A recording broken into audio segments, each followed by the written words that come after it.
Барлықтарыңызға сәлем. Сіздермен бірге Дана Асқарқызы және Дана Денсаулыққа каналы. Бүгінгі видеомда D витаминінің организмдегі маңызы туралы және сіздерге бір препарат жөнінде витамин D-ға қатысты бөліскім келіп тұр. Өйткені менің ол препаратқа қатысты ойым және де пікірім өте жақсы және сіздерге де соны ұсынғым келіп тұр.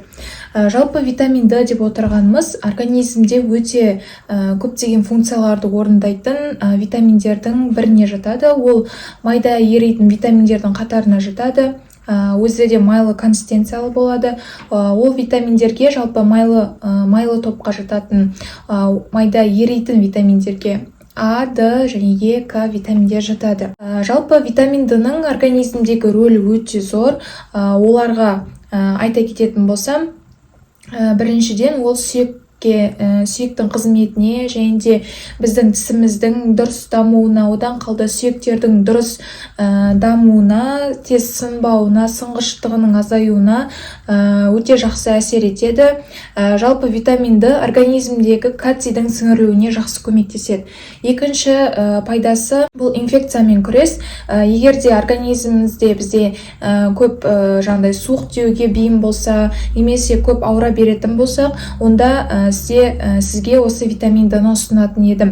Өйткені витамин D бізде иммундық жүйенің реттелуіне және де оның мықты болуына жақсы әсер ететін витаминдердің бірі. Одан бөлек үшінші қызметіне ол жүрек қан тамыр жүйесінің қызметін жатқызуымызға болады. Ол жүрек қан тамыр жүйесінің қызметін реттейді және де мысалы қазіргі кездегі ең бірінші орында тұрған аурулардың қатарына жүрек қан тамыр жүйесі бойынша артериалдық гипертензия және де жүрек жеткіліксіздігі секілді аурулардың алдын алуына көмектеседі. Жалпы организмдегі қан тамыр жүйесіне жауап береді және де қан қысымын, қанның толымдылығын реттеп отырады. Төртінші қызметі бұл мидың қызметіне жауап беріп отырады. Яғни көбінесе нерв жүйесінің дұрыс қалпына келуіне, одан бөлек мысалы ұмытшақтық аурудың алдын алуда, әсіресе Альцгеймер ауруының кезеңінде бұл көбінесе қарт адамдарда кездеседі. Сонымен қатар жастардың, жалпы адамдардың ішіндегі есте сақтау қабілетін жақсартуына белгілі бір септігін тигізетін витаминдердің биоактивті заттардың біріне жатады. Бесінші қызметі бұл көңіл күйдің жақсаруы. Мысалы, сіз көбінесе депрессияға бейім, стресске бейім адам болсаңыз, немесе жұмысыңыз өте көп болса, осы витамин D-ны ұсынатын едім. Витамин D бұл қазіргі кезде магнийден кейінгі екінші орында стрессті алдын алатын добавка, яғни биодобавкалардың қатарына жатады. Және соңғысы бұл әртүрлі аурулардың профилактикалық мақсатта қолданылады. Ол ауруларға, мысалы, қант диабеті және де аутоиммунды аурулар жатқызуға болады. Және осыларды барлық қызметтен реттеуге бізде витамин D қатысады. Және мен сіздерге витамин D-ның жақсы формасын ұсынғым келіп тұр. Ол 9-3 және де 300 мыңдық дозада көрінетін болса. Және бұл негізінен Стамбул қаласында, Турция мемлекетінде шығарылады және бұл 300 мыңдық дозада шығарылады. Біздің қазіргі кезде қолданып жүрген витаминдеріміз, витамин D көбінесе максимум 50 мың дозаға дейін шығуы мүмкін. 9 деген түрі бар, 50 мыңдық таблетка, капсула түрінде қолданатын.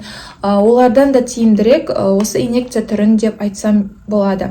Бұл көлемі примерно 1,5-2 миллилитрге дейін жетеді, майлы консистенцияда болады, және де оны ішуге болады. Сол майлы консистенциялық өнімді ішіндегі ампуласы менде пайдаланып қойған, сол үшін көрсете алмай отырмын. Және де екінші вариантта ол бұлшық етке инъекция түрінде салуға болады. Бұл витамин D-ны қалай қолдануға болады? Бұл 9-3 300 мыңдық доза қандай кездерде қолданылады? Бұл көбінесе шаршағыштық, әлсіздік болса сізде, мысалы сүйектеріңіз, буындарыңыз ауыратын болса, қазіргі кезде сүйек буын қақсайтын адам өте көп. және де осы профилактикалық мақсатта осы ауруларды витамин Д-ның осы формасын ұсынатын едім. Көптеген сынықтар, сүйектермен проблема болса, тісіңізбен проблема, десналарыңызда ауыратын болса, мысалы гингивит, стоматит сияқты аурулар байқалатын болса, және де ас қорыту жүйеңіздегі дұрыс емес қорытылмау болатын болса, тамақ тұрып қалған секілді сезімде болатын болсаңыз, көңіл күйіңіз түсіңкі, депрессия состояниесінде жүрсеңіз, және көп суық тиіп ауыратын болса, одан бөлек терідегі белгілер, аурулар болатын болса, ұйқымен проблема болатын болса, және де мысалы екіқабат жүкті әйелдерде және де бала емізетін әйелдерде витамин Д-ның жетіспеушілігі байқалған жағдайларда осы формасын қолдануға ұсынатын едім. Бұл инъекцияны өте көп қолданбау керек. Максимум 14 күнде бір рет қолдансақ, ал минимум бір айына бір рет қолдану бұл өте жеткілікті. Егер сізде жаңағы айтылған белгілер көрінетін болса, 14 күнде бір рет салып, кейін 14 күннен кейін қайтадан бір рет салып, солай 2-3 ай көруіңізге болады. Және де сіз организміңіздегі жақсаруды байқайтын боласыз. Ал профилактикалық мақсатта салам десеңіз, онда бір айда бір рет салсаңыз, бұл инъекцияны жеткілікті. Сіздің жалпы күнделікті ішіп жүрген витамин Д-ға қарағанда тез эффект береді. Енді қай кездерде бұл дәріні салуға болмайды? Яғни кез келген дәрінің, кез келген жалпы препараттың өзіндік белгілі бір жанама әсері немесе қарсы көрсетілімдері бар. Олардың біріне сізде егерде осы өнімге аллергия болатын болса, жалпы витамин Д-ны ішкен кезде немесе күнделікті қолданып жүрсеңіз, басында сізге ұсынатын едім, капсула түріндегісін ішіп көріңіз деп. Егер сондай кезде, мысалы сізде іш өту немесе давлениеңіз түсіп кетсе, немесе денеңіз қышып бастаса, онда ұсынбайтын едім бұл препаратты. Одан бөлек екінші